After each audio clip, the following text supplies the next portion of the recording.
बताइदिनुहोस् भनेपछि भगवान् श्रीकृष्णले युधिष्ठिरलाई बताएको चाहिँ कथा यहाँ चाहिँ बताइएको छ र यसमा तपाईँको कति श्लोकको रहेछ भन्नु चाहिँ 70 श्लोकको मैले अनि पाठ गरेँ संस्कृतमा त्यो सबै कथामा परिणत भएको छ र त्यहाँ भगवान् कृष्णले जुन स्त्री जातिहरूलाई सम्पूर्ण पापबाट मुक्त हुनको लागि गर्ने पर्ने व्रतको बारेमा बताउँछु त्यो सुन भनेर चाहिँ महाराज युधिष्ठिरलाई भगवान् कृष्णले बताउनु भएको छ र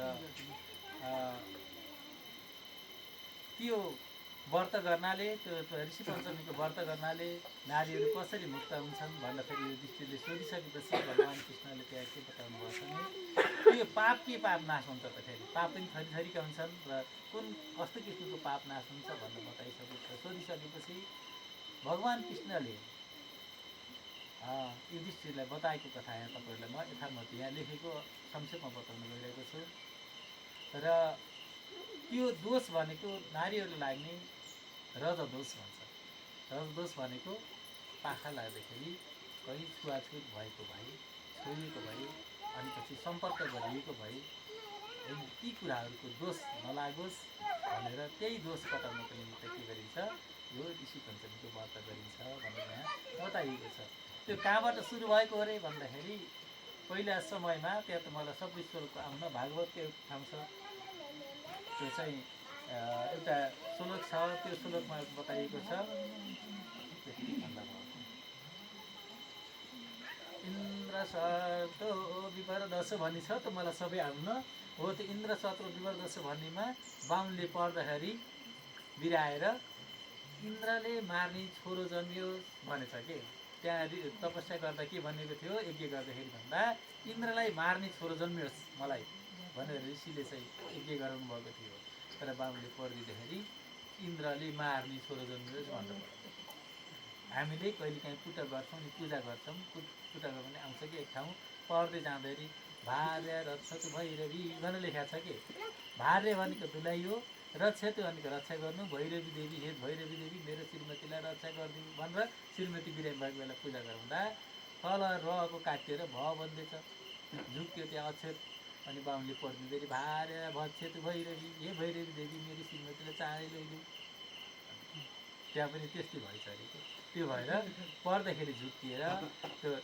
इन्द्रले मार्ने छोरो जन्मियोस् भनेर भनिसकेपछि त्यस बेला चाहिँ के भयो भन्दा इन्द्रले यसलाई मारेका छन् वृत्तासुरलाई मारे वृत्तासुर चाहिँ को थिए भन्दा बाहुनका छोरा थिए र तिनलाई के लाग्यो भन्दा ब्रह्महत्याको दोष लाग्यो र ब्रह्महत्याको दोष इन्द्रलाई लागिसकेपछि त्यो दोषबाट शुद्ध गराउने के उपाय छ त भनेपछि 4 ठाउँ लगेर त्यो दोषलाई बाँडिदिउँ त्यसपछि चाहिँ ठिक हुन्छ भनिसक्यो 4 स्थानमा बाँड्दा के रहेछ भन्दा पहिलो अग्निमा त्यही भएर अग्निलाई चलाउनु हुँदैन अग्नि पनि हुन्छन् दोस्रो लगेर उसमा चाहिँ केमा भन्दा नदीमा तेस्रो लगेर चाहिँ पर्वतमा र चौथो नारीको रजमा पर्न गयो यसै कारणले नारीहरूलाई के भनिएको रहेछ भन्दा रज भयो भने हाम्रो हिन्दू शास्त्र अनुसार पाखा लाग्यो भने नारीहरू अशुद्ध हुन्छन् भनिएको। अब हाम्रोमा चलन के छ भने पाखा लागेको बेला त छुनै हुन्न छोएको खानै हुन्न केही गर्ने हुन्न त्यो बेला कमजोर हुन्छन् रजदोष हुन्छ उनीहरूसँग खास कुरो त्यहाँनिर र त्यसो भएर 4 दिनसम्म त्याग गर्नु पहिलो दिन के हुन्छ अरे भन्दा चण्डाल सर हुन्छन् रे चण्डालनी हुन्छन् रे दोस्रो दिन बर्मघाती हुन्छन् रे बर्माको बाहुनको हत्या गर्ने खालका हुन्छन् रे तेस्रो दिन उनीहरू के हुन्छन् लुगा धुने भोगिनी सर हुन्छन् र चौथो दिन पति शुद्ध चाहिँ 5औं दिन देव कार्य र 7औं दिनका दिन पितृ कार्यको लागि मात्र शुद्ध हुन्छन् भन्ने बताइएको छ र त्यही पाप निवारण गर्नका निमित्त के गरेको छ भन्दा यो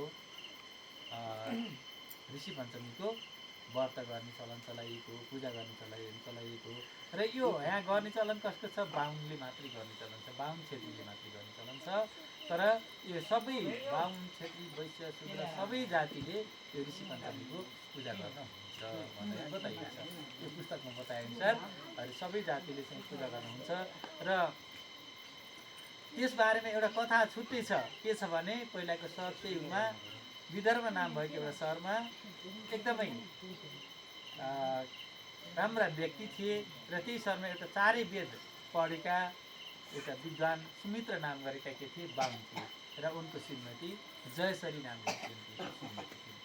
र तिनीहरूको परिवार कृषि गर्ने गरी खाने अनि ब्राह्मण पेसा पनि भएका जानेका विद्वान त्यस्ता खालको ब्राह्मण थिए र तिनले चाहिँ के गर्थे सधैँभरि खेतीपाती गरेर कमाइ गरेर पनि राम्रो चलेको थियो, हाम्रो जस्तै जीविका चल्दै गएको थियो। र एक दिन यस्तै अवस्थामा उनी आफू रजस्वला भएको देखिन् र त्यस्तो देखेर पनि त्यस अवस्थामा तिनले आफ्नो गिरेखाएर भाँडा बर्तनहरू छोडिदिन्। अब यो रजस्वला हामीलाई त थाहा छैन, तपाईँलाई थाहा होला, थाहा हुँदैन कतिखेर हुन्छ भन्ने कुरो। र त्यो भएर हामी त के गर्छौँ भित्र काम भ्याइएपछि बाहिर गएर म रसोला भएँ भन्ने चलन छ नि पर्याप्त होइन। कहिले काहीँ त पकाउन बसाए बेला पनि भन्छ हो कि होइन त्यो तपाईँहरू मलाई थाहा छैन। त्यस्तो भयो भने त्यो खाना पनि अशुद्ध हुन्छ भनेर यहाँ शास्त्रमा बताइएको छ। हामीले त्यो गर्न सक्दैनौँ। अब पकाउँदा पकाउँदै म रसोला भयो भने खाना के त्याग्ने होइन, त्यहाँ खान्छ बाहिर जाने र म आज भित्र जान्न भन्ने खासमा पुरै खान्छमा त्यो हुन्छ। कोही बेला कस्तो हुन्छ कोही बेला कस्तो हुन्छ। त्यो भएर तिनी पनि के गरिछन् भन्दाखेरि खाना पकाउने बेला थिइन् तर उनले के गरिन् भन्दा ती भाँडाहरू नछोडिकन खाना पकाइरहन् सबै तयार गरेर। त्यो छिटै रसोला भएको थाहा पाएपछि झ्याप्प ननिस्किएर सबै काम भ्याएर जान्छु भनेर बल्ल बाहिर आएर तिनले चाहिँ के गरिन् भन्दा म रसोला भयो। रसोला भइसकेपछि झ्याप्पै निस्किन पनि उनी सकेनन्, तिनलाई भित्रको माया लाग्यो र त्यही दोषले गर्दा कालगतिले एक दिन उनी के गरिन् मरिन्। र अनि पछि उनको श्रीमान सुमित्रा भन्ने पनि दुइटै मरे र ती दुवैको मृत्यु उपरान्त आफूले अघिल्ला जन्ममा गरेका रसोला दोषका कारणले के गरे भन्दा श्रीमान गएर चाहिँ के भइदियो भन्दा गोरु भएर जन्मियो। त्यो बसा गोरु भएर जन्मियो भने अनि पछि दुलाई गएर जयश्री गएर के भने भन्दा कुकुर्नी भएर जन्म लिइन् भन्ने बताइएको छ।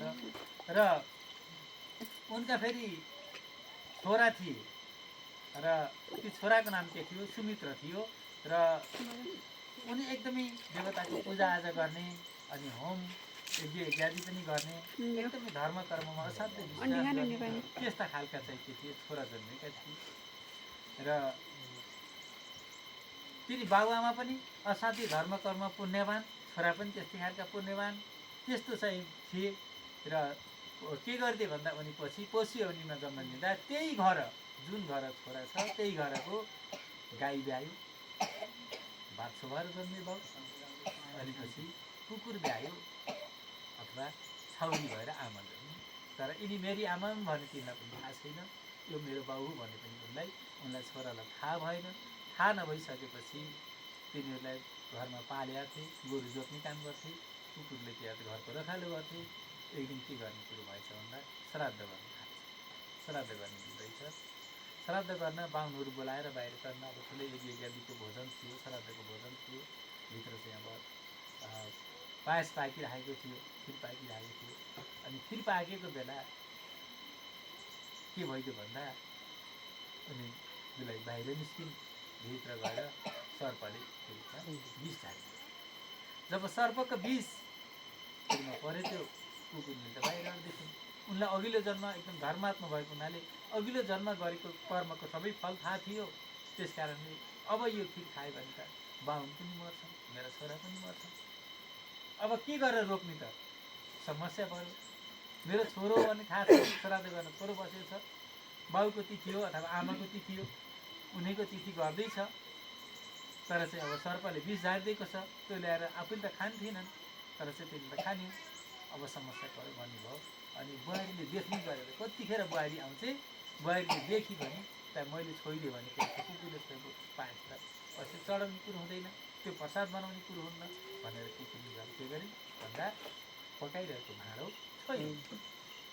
जब छोइदिइसकेपछि मेरी सासू हुन् भन्ने त के थाहा र बिचरा, उनले पनि राणा छलको जेमराले आज हाम्रो पकाएको खिर पनि पायस पनि छोइदियो भनेर डडाल्दो भाँची नजाने लौराले।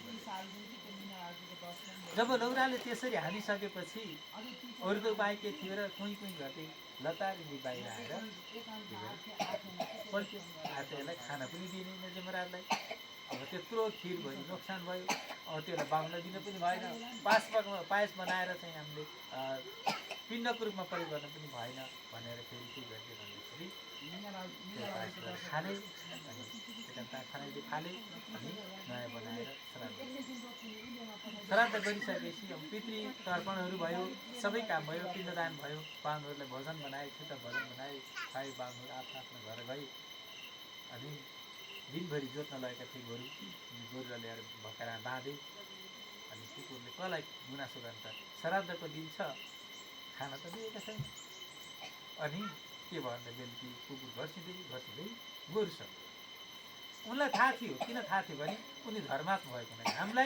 हामी धर्मात्मा छैनौँ, त्यसरी हामी अघिल्लो जुनीमा के थियौँ हामीलाई थाहा छैन, केही पनि थाहा छैन नि, हामी के थियौँ के थियौँ हामीलाई थाहै छैन। तर उनी धर्मात्मा भएको हुनाले उनलाई के थियो, अघिल्लो जुनीमा म मान्छे थिएँ, यस्तो यस्तो थिएँ होइन, त्यस कारणले मैले यो पाप गरेर म यो जुनीमा यस्तो भएँ। अब भन्ने कुरो सबै थाहा थियो। अनि मेरो बुढो चाहिँ गोरु भएका छन्, त्यो पनि थाहा थियो। त्यसो भएको हुनाले घर्सिँदै गएर गोरुसँग रोए। अनि केलाई रोइछस् त, किन आज हिँड्न पनि गाह्रो भएछ सोद्धा उनले के पनि भन्दा यस्तो यस्तो भयो। जे अघि के वृत्तान्त भएको थियो, जसरी सर्पले विष छाडिदिएको थियो, अनि ती सबै कथाहरूले आफ्नो श्रीमानी गोरुलाई बताए। र बुहारीले यसरी हानिसकेपछि मेरो डराउनु मान्छे र अहिलेसम्म खाना पनि मलाई दिएको छैन, अब के गर्ने, यस्तो समस्या पऱ्यो भनेर उनी घर बसिरहेपछि गोरुले के भन्यो भन्दा पूर्व कर्मको फल हो दुःख नमाने। हामीले पूर्व जन्ममा जुन कर्म गऱ्यौँ, हामीले रसोला भएको दोष पनि हामीले एकैछिन, एक दिन दुई दिन बार्न सकेनौँ, एकछिन पनि बार्न सकेनौँ। लोभले, मायाले अथवा जे कारणले भए पनि हामीले त्यो बार्न सकेनौँ, उन्मादले भए पनि बार्न सकेनौँ, कमजोरी त गऱ्यौँ, त्यसको पराश्चित पनि हामीले जीवनमा गरेनौँ, त्यसै फल अहिले पाएका हौँ। तिमी कुकुर्नी भयो, छोरा र बाहुनको उद्धार गर्छु भन्दा तिमीले डराउनु भएको थियो। मलाई तर्पण दियो, मैले पिन्न दियो छोराले, तर दिनभरि घाँस जोते, घाँस हाल्दिनँ, काट्नै भ्याएन। अनि पछि उहाँ पनि मैले यता भात टिपेर खान पनि पाइनँ, मेरो मुखमा त्यसलाई माउलो लगाइदियो। त्यस कारण हाम्रो यस्तो खालको समस्या हो भनेर दुईजनाले कुरो गरे। अनि छोराले पनि त्यो कुरो के भन्दा ट्याक्क सुने, उनले पशु वाक्य बुझ्थे। उनी दुईजनाले मजाले कुरा गरेको सुनिसकेपछि बल्ल छोरालाई के भयो, पछुतो भयो। हो मेरो बानो पो रहेछ, मलाई त थाहै भएन, पिटियो। अब समस्या त खडा भयो, अब गर्ने के त है, दुई त पिट्यो, तर चाहिँ अब गर्ने के, अनि बामा रहेछन्। अनि त्यसपछि मिठो खाना ल्याए, घाँस खायो गोरुलाई। खाना के भन्दा यो श्राद्ध किन गरिन्छ भन्ने कुरो पनि म तपाईँहरूलाई बताउँछु। यो के रहेछ भने यो शास्त्रका कुरा मैले धेरै जान्दिनँ, मैले मेरो व्यवहारिक के हो भन्छु। यो एक ठाउँ यस्तै बसेको बेला श्राद्ध कुनै काममा गर्थ्यौँ, पूजामा प्रसङ्गवश यस्तै मान्छे जम्मा भएका, उनीहरूले आपसमा तास खेल्ने टोलीले अब जिउनु छ त खान नदिने, मरेपछि पिन्न डल्लो ल्याएर कहाँ खान्छ त भाउ त भन्ने कुरा गरेँ। म आफै बाहुन भएर बसेको छु, पर्दाले त भनेको थिएन, तर अरूले भनेको सुनिसकेपछि मलाई अलिकति तनाव भयो होला। अनि मैले घर आएँ, घर आइसकेपछि अहिले पछि आजभोलि त्यस्तो लाग्दैन, उठेर भर्खर सिक्दाखेरिको त होइन यो बेकार गरेछ कि भन्ने पनि लाग्यो होला। त्यसपछि घर सुतेँ। अनि सपनामा मैले हजुरबासँग गर्न गएको थिएँ, मेरो बुढासँग। त्यो खास किन दिएर पाउने के हो त, हामीले त खोलामा फालिन्छ अथवा एक ठाउँ फालिन्छ, त्यहाँ त कुकुरले आएर पनि खान्छ, झेले पनि खान्छ, कुद्छ, फाल्छ, त्यसको अर्थ के हो त, बरु कसैलाई खान दिए हुन्थ्यो भनिसकेपछि मलाई के भन्नुभएको थियो भन्दा त्यो 84,084 लाख एउटी चाहिँ प्राप्त गर्नुपर्छ क्या मरिसकेपछि। हरेक खालको कहिले बिरुवा हुने हो कि अब किरा फटेङ्ग्रा हुने कि चरो मुसो हुने हो कि बाघ भालु हुने हो कि कर्मअनुसारको त्यो एउटी बदल्दै जाँदाखेरि यदि छोराले तर्पण दियो भने, यदि गोरु गाई केही छ भने त्यसले पानी खान पाउँछ, जे एउनीमा गएको छ। बाघ भए सिकार खेल्दा उसले खाने मासु खेला पार्छ, अनि पछि गएर मुसो भए चारो खेला पार्छ, चरो भए पनि आफूले खाने चारो खेला पार्छ। यदि मान्छे नै भाउ रहेछ, अर्को फेरि जन्मेर रहेछ भने पनि, कोहीमा रहेछ भने पनि त्यस दिन मिठो खाना दिन्छ, जेमा प्राप्त गरे त्यही मात्रै हो। तर त्यो दिएको पिण्ड त प्रत्यक्ष खाने त होइन बाबु। त्यसरी दिएपछि तर्पण दिँदाको जल खान पाइन्छ र पिण्ड दिएको चाहिँ के हुन्छ भन्दा खाना खान पाउँछ, उसको आहार जे छ त्यही खान पाउँछ, त्यस कारण दिनुपर्छ भनेर हजुरबाले भन्नुभयो।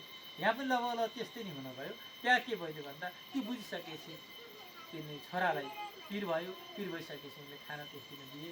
अनि दिइसकेपछि आएर ऋषिहरूसँग विद्वानहरूसँग छलफल गरेर अनि पछि के गर्दा ठिक हुन्छ त अब हाम्रा बाआमाको मुक्ति कसरी हुन्छ, हाम्रो कसरी चाहिँ स्वर्ग प्राप्ति गर्नुहुन्छ र यो दोषबाट कसरी मुक्ति हुनुहुन्छ भनिसकेपछि यही ऋषि पञ्चमीको व्रत गर्न लगाएको हुनाले हामी तपाईँहरूले पनि आज के गर्नुपर्छ भन्दाखेरि जानेर नजानेर जान अन्जानमा बुझेर नबुझेर मान्छे प्राकृतिक कुरो दोष त पक्कै पनि हुन्छ, आफूले गरेको जुन रजदोष छ, अन्य दोषहरू पनि यहाँ अगाडि सायद सङ्कल्पमा आयो होला कायिक वाचिक मानसिक सांसर्गिक। कायिक भनेको शरीरले, वाचिक बोल्दैखेरि, मानसिक दिमागले पनि कहिले काहीँ अर्को राम्रो देखेर राम्रो भनिन्छ नि त, भन्दा भनिन्छ श्रीमानसँग टेढी भएर नहेर्नु अथवा श्रीमतीलाई चाहिँ दोष नदिनु। एउटालाई मात्रै हुँदैन, हाम्रो चलन के छ भने श्रीमानलाई हेऱ्यो भने टेढो आयो भने पाप लाग्छ, कहाँ श्रीमतीलाई पनि त्यस्तै गरेर हेला गऱ्यो भने त पाप लाग्छ, दुइटै बराबर हो। तर तै पनि नराटी भन्दा सत्य कुरो भन्दा जवानीमा त राम्रो केटोदेखि राम्रो त रहेछ त भनिन्छ त के है, मान्छे न प्रकृतिले त्यस्तो बनाएको नि त। उतापट्टि के हुन्छ भन्दाखेरि श्रीमानलाई पनि राम्रो केटी देख्दा त राम्रो मन जान्छ नि त, त्यसलाई के भन्छ मानसिक भन्छ। सांसारिक भनेको शारीरिक रूपमै सम्पर्क भएको पनि हुनसक्छ, त्यो दोष पनि लागेको हुनसक्छ। सांसारिक कायिक वाचिक मानसिक अवच्छेदी भच्छेद खाँदाखेरि पनि दोष लागेको हुन्छ। खानेकुरा हामीले नखाने चिजहरू बाहुन भयो भने कुखुरो खाइयो होला, कोही बेला समस्याले पनि खाइयो होला, कोही जानी पनि खाइयो होला नि त, अवच्छेदी होइन। अगमना जान नहुने ठाउँमा पनि गइयो होला होइन। ती कामहरू सबै दोष नआसौँ भनेर बिहान गाई दान गर्नु हो नि त हो। त्यसरी दान गरेर त्यो गोदान गरेर अनि बत्तीको पूजा गरेर भगवान् गणेशलाई सम्झेर हे भगवान् हाम्रो आजको पूजा सम्पन्न होस्, सप्त ऋषिहरू खुसी होस्, अरुन्धती खुसी हुन् र त्यसरी अगाडि गरेका कुनै हाम्रा दोष छन् भने ती दोषहरू पनि नाश हुन् भनेर चाहिँ पूजा गर्नुभयो। त्यस्तै गरेर ती ब्राह्मणका छोरा बुहारीले पनि अनि त्यही किसिमको पूजा गरेका थिए र ती जयश्री र उनको श्रीमानलाई के भएको थियो भन्दा उतिखेर फेरि मोक्ष प्राप्त भएर उनीहरू तत्काल मरिसकेपछि उबाट स्वर्गबाट विमान आएर विमानमा चलाएर स्वर्ग लगेका थिए भनेर यो कथामा बताइएको छ। र मैले यसलाई संक्षेपमा यहाँ गुरुजीको आदेशअनुसार सल्लाहअनुसार संक्षेपमा पनि भनिदिनु है भन्ने कुरो गर्नुभएको हुनाले मैले धेरै अगाडि बढाइनँ होइन। त्यसअनुसार संक्षेपमा हजुरहरूलाई मलाई भगवान्ले जति बताउन लगाइदिनु भयो, सरस्वतीले मुखमा आएर जति कहिलेकाहीँ कष्ट हुन्छ अरे भने यो बोल्ने बेलामा पनि सरस्वतीले लगाइदिनुहुन्छ अरे क्या। मैले यसो रामायण हेरेको एउटा कथा जोडिहालेँ मैले। कुम्भकर्णले ठुलो तपस्या गरे, तपस्या गर्दाखेरि ब्रह्माजी आउनुभयो। ब्रह्माजी आइसकेपछि के भन्नु भने के वर माग्छौ त, ब्रह्माजीको तपस्या गरेका थिए, के वर माग्छौ त कुम्भकर्णले, भन त तिमीलाई के चाहियो भन्दाखेरि इन्द्र आसन मैले प्राप्त गरौँ भन्न मागेन लाग्थ्यो उनले। इन्द्र स्वर्गका इन्द्र बस्ने आसन, इन्द्र आसन प्राप्त गरौँ भन्दाखेरि सरस्वती ठ्याक्क मुख आइदिनु भयो, निद्रा आसन प्राप्त गरौँ भन्छ। इन्द्र आसन हो नि मागेको त, माग्न खोजेको नि इन्द्र आसन हो। बोल्ने बेला त निद्रा आसन भइदियो हेर्नुहोस्, तथास्तु भनिदिइहाल्नु। ब्रह्मजीले कुरो बुझ्नुहुन्थ्यो, यसले इन्द्र आसन त दिन गाह्रो हुन्थ्यो, स्वर्ग आसन कहाँको उसलाई चाहिँ राक्षसलाई दिने, त्यही भएर तथास्तु भनिदिइहाल्नु भयो। भनिसकेपछि मलाई ख्याल भयो कि ओहो मैले त इन्द्रासन मागेको, के बोलेछु निद्रासन, अब मैले के पाउँछु त, मैले निद्रासन मागिसकेपछि अब मैले त सुत्ने आसन मागेँ, अब के पाउँछु त भनेपछि तिमी 6 महिनासम्म एकपटक खाएपछि 6 महिनासम्म खाइन मजाले निद्रा उठेपछि तिमीलाई जसले दिन्छ त्यो ल्याएको भोजनले तिमी तृप्त हुनेछौ भनेर आशीर्वाद दिनुभएको हुनाले इन्द्रासन माग्ने बेला निद्रासन चाहिँ माग्दाखेरि त्यो भएर के हुन्छ भन्दाखेरि हामीले ध्यानपूर्वक विचार पुऱ्याएर सरस्वतीले जे दिनुहुन्छ नि, मैले धेरैलाई भनेको छु प्याच्च कसेर नभन्नु, गाली नगर्नु। कहिले काहीँ हुन्छ नि खुसुक्क मरे हुन्थ्यो भन्दाखेरि भैँसीलाई अथवा बाख्रालाई रिस उठ्दा भन्छ नि, त्यो बेलुकीसम्म अप्ठ्यारो हुन सक्छ। मैले सानोमा छँदा भालेले ठुङ्गाको सम्झिएको छु। हामीले एउटा सिमीको भाले पाल्थ्यौँ, अनि पछि ठुङ्गा आएपछि राणा सरको जेमा आज चिल्ली लगेको छु, त्यसले गर्दा स्यालले खाएको भन्दा गम्भीर ल्याउनु ल्याउनु भयो दाइले, कुनै दाइले हो अब पाँचैमा। त्यसपछि अब म त केटी थिएँ त केटी भएर मैले पछि याद आएको बेलुकी नभन्दै लैदियो के त आखिर सरस्वती आएको हुनाले त्यो भएर हामीले काम गर्दै मैले धेरैजना विद्यार्थीहरूलाई पनि प्रगति गर्ने मान्छेहरूलाई पनि के भन्छु भने तपाईँ परीक्षा दिएर निस्किँदाखेरि पनि इक्जाम कस्तो भयो भनेर कसैले सोध्यो भने भएन कहिले पनि नभन्नु होला, पास हुन्न कहिले पनि नभन्नु होला। पास हुन्न भनेर आत्माले पास हुन्न भने भगवान कहाँ हुनुहुन्छ भन्दा भगवान आत्मामा हुनुहुन्छ। त्यस कारणले पास हुन्न तपाईँले भनिसक्नुभयो भने के भयो त पास त हुनै सक्दैन। इक्जाम दिएको छु कस्तो हुन्छ त्यो त थाहा छैन, अज्ञात छ। कस्तो दिएको छ राम्रै दिएको छु कस्तो हुन्छ होइन। त्यही भएर सकारात्मक कुरा गर्नु, नकारात्मक कुरो कहिले पनि। र यहाँ के दर्शाउन खोजिएको छ भने लोभ नगर्नु होला कुनै चिजमा पनि। त्यो भन्नाले फेरि भएको चिज लथालिङ फाल्नु होला, भएभरिको ओर्ला दिनु होला भनेको होइन। तर अनावश्यक लोभ चाहिँ नगर्नु होला, जे छ त्यसमा रमाउन सिक्नु होला, लोभ नगर्नु होला। लोभ गऱ्यो भने के हुन्छ भन्दा उहाँहरूलाई के लाग्यो त जयश्रीको श्रीमान श्रीमतीलाई के लाग्यो त भन्दाखेरि लोभ लाग्यो कारणले त त्यो भाँडा माझेर भ्याएर पकाएर भ्याएर बल्ल बाहिर गएपछि बुढालाई पन्छे भनिदिनुलाई के फरक पऱ्यो र घरमा भित्र भाँडा लागि भयो नि त्यो गर्नु भएन। त्यसो भएर लोभ नगर्नु होला। अनि अर्को के नगर्नु होला भन्दा द्वन्द्व नगर्नु होला। द्वन्द्व भनेको छ झगडा कहिले पनि गर्नु हुँदैन। एउटा मैले तपाईँहरूलाई प्रसङ्ग के जोडेँ भन्दाखेरि विनाशकाले विपरीत बुद्धि, जब विनाश हुने बेला हुन्छ त्यो बेला बुद्धि विपरीत आउँछ अरे कि। श्रीमानले श्रीमतीलाई नराम्रो देख्छ, पाइली पछि नराम्रो देख्छ, श्रीमतीले श्रीमानलाई पाइली पछि नराम्रो देख्छ। यहाँ त चलन कस्तो हुन्छ भन्दा दिनभरि दुःख नमान्नुलाई दिनभरि हामीले सोमबारीको व्रत किन गर्छौँ? सोमबारीको व्रत गर्नुको मेन उद्देश्य भनेको म विधवा हुन नपरोस्, भाग्य त त्यो हो अरे कि श्रीमानलाई पनि श्रीमतीको काखमा जान पाए अथवा श्रीमतीलाई श्रीमानको काखमा जान पाए सबभन्दा ठुलो भाग्य त्यो भन्छ। तर हामीलाई त परिस्थितिले त्यो सबैलाई त दिन्न, त्यो भनेर व्रत गर्छौँ। अनि घर गइसकेपछि बुढाले केही बिहान केही काम गर्दैन, यस्तो जागो मेरो भाग्य नै फुट्या रहेछ भनेर उल्टो जान्छ। अनि दिनभरिको पूजाको औचित्य भयो त त्यस कारणले त्यो नगर्नु। तर श्रीमानले त्यस्तो व्यवहार गर्नु हुँदैन। यहाँ त तपाईँ सबै श्रीमतीहरूसँग सम्बन्धित विषय भएको हुनाले मैले श्रीमानको कुराहरू धेरै जनाइनँ। तैपनि घरमा द्वन्द्व गर्न हुँदैन, झगडा गर्न हुँदैन र लोभ लालच गर्न हुँदैन र पूजा आजा गर्दाखेरि त्यही भएर गोरु नजोत्नु। त्यही भएर के गर्ने कुकुरलाई नपिट्नु है भनेको कारण त्यही हो। त्यो भन्नाले फेरि कुकुरलाई लिएर भान्सीमा राख्नु भनेको त होइन होइन। तर त्यस दिन आएको कुकुरलाई बलु खाना धेरै पठाउनु तर नपिट्ने भनेर चाहिँ त्यसरी बताइएको छ। र यस किसिमले हामी सबै कुरो हरेक कुराहरूले हरेक कथाले के जनाउँछ भन्दाखेरि सकारात्मकमा जानुहोस्, राम्रो पाटोमा जानुहोस्, राम्रो बाटोमा हिँड्नुहोस् भनेर नै यो कुरो बताइएको छ। सकारात्मक भन्नुहोस्, व्यवहार शुद्ध गर्नुहोस्, आत्मा शुद्ध गराउनुहोस्, मन शुद्ध गराउनुहोस्, मन सफा गराउनुहोस्। जिन्दगी के छ र होइन, कालो मैलो मनमा नराख्नुहोस्। खास चाहिँ कथाले भन्न खोजेको कुरो यथार्थमा जाँदाखेरि त्यहाँ अब व्रतले भनेका कुराहरू यहाँ त थुप्रै कुराहरू होला, तर खासमा भन्न खोजेको कुरो मन शुद्धि हो। पूजा गर्दाखेरि पनि यहाँ मैले एक ठाउँ के भयो भन्दा यस्तो पूजा गर्ने ठाउँमा केही पूजा थियो, श्राद्ध अथवा केही पूजा थियो, झुकिएर बाहुनले आमा भन्ने ठाउँमा बाउ भनिदिनु भयो अथवा बाउ भनिदिने ठाउँमा आमा भनिदिनु भयो। अब भनिदिइसकेपछि यो त भन्न हुन्न कि भन्ने यस्तो ठाउँमा मैले सङ्केत गरेँ, बाहुनले बाहुनको विरोध गर्न हुँदैन। अब मैले पनि भन्न सकेँ, त्यसो झुकिन सकेँ, सङ्केत भइसकेपछि कर्ताले कुरो बुझ्नुभयो। अनि यो भन्यो भने के हुन्छ भन्नुभयो। मैले कस्तो के भने भन्दा तपाईँले सोध्नुभयो भने जे सोध्नु त त्यही हुन्छ। बाहुनले उल्टो पर्दो कि भनेर सोध्नु त उल्टै भयो, बाहुनले गर्दैन कि भन्ने सोध्नु भने त्यही गर्दैन कि भयो। अब पूजा गर्न बस्नु भएको छ, जिम्मा दिनुभएको छ, बाहुनले पनि यथामति यथाशक्ति आफूलाई सरस्वतीले जति दिन्छ त्यति भनिदिन्छ बाहुनले। होइन।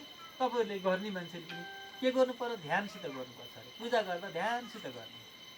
यहाँ हामीले कसको पूजा गऱ्यौँ, अरुन्धतीसहित 7वटा ऋषिको पूजा गऱ्यौँ। आजको मेन पूजा यही नै हो। दीप कलश गणेश त के हो भने हामीले त्यो पूजा गर्नुभन्दा पहिला गर्ने पूजाहरू हुन्। तर मेन पूजा भनेको अरुन्धती सहित सप्तऋषिको हो। र ती सप्तऋषिको पनि के कारणले पूजा गरिरहेका छौँ भन्दाखेरि हाम्रो रजदोष, मैले अगाडि भनेको अरू कथा हुँदा हामीले जे गरे पनि रजदोष रजस्वला हुँदाखेरि गरिएका दोषहरू निवारण हुन् भनेर गरिएको हो। र त्यस कारणले अब पूजा गरेर ध्यानसित गर्नुहोस्। एउटा कथामा आउँछ नि, भगवान् विष्णुले शिवजीको पूजा गरेर त्यहाँ कमलका फुल चढाउनु पर्यो। फुल चढाउँदाखेरि शिवजीका 108 नाम भन्दै ओम शिवाय नमः, ओम महेश्वराय नमः भन्दै राख्दै जानुभयो। शिवजीलाई शङ्का लाग्यो, कति ध्यानसित पूजा गराएका छन् तिनले भनेर एउटा फुल झिकेर फुलको पछाडि लगाइदिनु। पछाडि राखिदिइसकेपछि त 107 भयो, 108 त पुगेनन्। अब के गर्ने त? 108 नपुगेपछि विष्णु भगवान्ले यता खोज्नु त उता खोज्नु त फुल त 108 गनेर राखेको फुल हो, तर चाहिँ एउटा फुल पुगेन। अनि भगवान् विष्णुले के सोच्नु भने मलाई पनि कमल नयन भन्छन्, मेरो आँखा पनि कमल सर राम्रो छन् रे, मेरो आँखो झिकेर चढाउँछु, गल्ती भयो एउटा फुल झिकेछु भन्दाखेरि शिवजीले यस्तो नगर भनेर फेरि शिवजीले मैले लुकाइदिएको भन्ने कथामा आउँछ नि एउटा। अर्को फेरि धेरै दोष पनि लाग्दैन, आत्ति पनि पर्दैन है। फेरि अर्को प्रसङ्ग बस्दा पहिला अर्को एउटा मैले कथा जोड्दिएँ। ब्रह्माजीले के गर्नुभएछ भने विष्णु भगवान्ले, भगवान् यति फेरि दयालु पनि हुनुहुन्छ कि खुसी हुनुहुन्छ, विष्णु भगवान्ले भक्तलाई माया गर्ने। तर नारदजीले के गर्ने भन्दाखेरि सधैँ विष्णुको नाम लिउने। तर नारदलाई भन्दा हामी पृथ्वीमा काम गर्ने तपाईँ हामी किसानलाई माया गर्ने भगवान् विष्णुले। त्यहाँ चाहिँ एक दिन नारदलाई अचम्म लागेछ। अनि भगवान् विष्णुसँग गएर के भन्नुहुनेछ नि, त्यो त्यहाँ नराख्नु पर्ने, खार लाग्छ, त्यो झिक्लिँदैसित मैले कुरो बुझेको छ, त्यहाँ खार लाग्छ, यता साइडतिर त्यहाँ त नारदजी गइसकेपछि भगवान् विष्णुलाई के भन्नु भने होइन विष्णु, मैले पाइलै पछि नारायण नारायण नारायण नारायण भन्दै हिँड्दै गर्छु, तर तपाईँ मसँग प्रसन्न नहुने त्यो किसान जले बिहान बेलुकी मात्रै तपाईँलाई सम्झिन्छ, त्यो पनि फुर्सद भएको बेला सम्झिन्छ। त्यसलाई भनी तपाईँले मेरो प्यारो भक्त भन्दा सधैँभरि माया दिने, यो त अन्याय भएन र भनिसकेपछि भगवान् विष्णुले के भन्नुहुनेछ भने नारद म एउटा काम गराउँछु, त्यो काम भ्याइसकेपछि म तपाईँलाई के गर्नेछु भन्दा यसको अर्थ बताइदिनेछु। पहिला काम म आज हतार छ, यो काम गर्नुहोस् भन्न लागिसकेपछि त्यहाँबाट नारदलाई के गर्नुहुनेछ भने यस्तै गाग्रीमा टपक्क पानी भरेर यो गाग्री माथि धुरीमा लगेर 7 पटक 7 दोर एउटा थोपा पनि भएन नखिन तल र माथि गर्नुहोस् भन्न लागिदिनुहुनेछ कि भगवान् विष्णुले।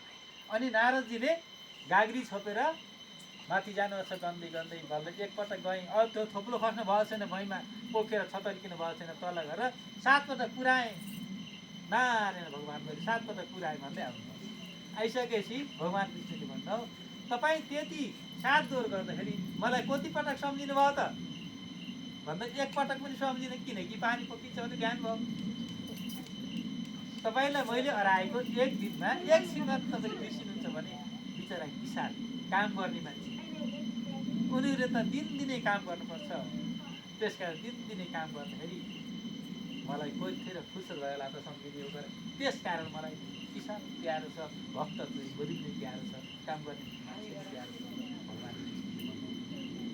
त्यसो भएर के गर्नुपर्छ भन्दाखेरि भगवान् हामी किसानलाई त्यत्रो ठुलो दोष चाहिँ सानोतिनो भगवान्को नाम बिर्सी काम गर्न बिर्सी भनेर दोष लाग्दैन। अर्को एउटा कहानी छ नि तपाईँले सुन्नु होला नि, बाबुले भनेको के भएछ भने राजा दशरथले एकपटक आफ्नो मित्रलाई, आफ्नो मन परेको साथीलाई भोलि बिहान 7 बजीतिर मेरा घर आउनु है, दरबारमा आउनु है भनेर भगवान् के राजा दशरथले बोलाउनु भयो। बोलाइसकेपछि हुन्छ भने ती मान्छे पनि आफ्नो साथी थिए, अर्को दिन भोलि आउँछु म भने। अनि अर्को बिहान 7 बजी त राजा दशरथ पूजा गर्न गएको थिए। अनि ती मान्छे आए, बाहिर रामचन्द्र भगवान् खेल्दै हुनुहुन्थ्यो मजाले आँगनमा। यस्तै केटाकेटी वर्षा, त्यही भएर केटाकेटीलाई रुवाउनुहुन्न, गाली गर्नुहुन्न कि टोकाउनुहुन्न, यिनी एउटा पेटमा पाप हुँदैन कि। त्यही भएर यिनी केटाकेटी खेल्दिरहेका थिए। अनि पछि भगवान् रामचन्द्र त्यही हुनुहुन्थ्यो। अनि कता आउन हजुर भने आएको मान्छेलाई। अनि रामचन्द्रले सोधिसकेपछि उनले बुवा कहाँ हुनुहुन्छ, म बुवा भेट्न आएको हुँ। ए बुवा त अहिले जुत्ता सिलाउनु जानुभएको छ, भित्र पूजामा जानुभएको थियो दशरथ। बुवा त जुत्ता सिलाउनु जानुहुन्छ, बुवाको जुत्ता फाटेछ, नपत्ता हेर्नुहोस् कि हो कि हेर्नुहोस् त जानुहोस् नपत्ता विश्वास लागेको छैन तपाईँलाई भन्छु होला भने। राजा छोराले के ढाँटे होला नि त, जुत्ता सिलाउने गरेको त भनेर उनी फर्किए गए। कति बजी आम त म भनेपछि 1 घन्टापछि आउनु। फेरि 1 घन्टापछि तिनी आए। 1 घन्टापछि आइसकेपछि दशरथ त्यही भेट्थे। दशरथ सोधे फेरि तपाईँलाई मैले बिहान बोलाएको थिएँ, किन ढिलाइ गर्नु? राजाले बोलाएको होइन, म त बिहानै आएको।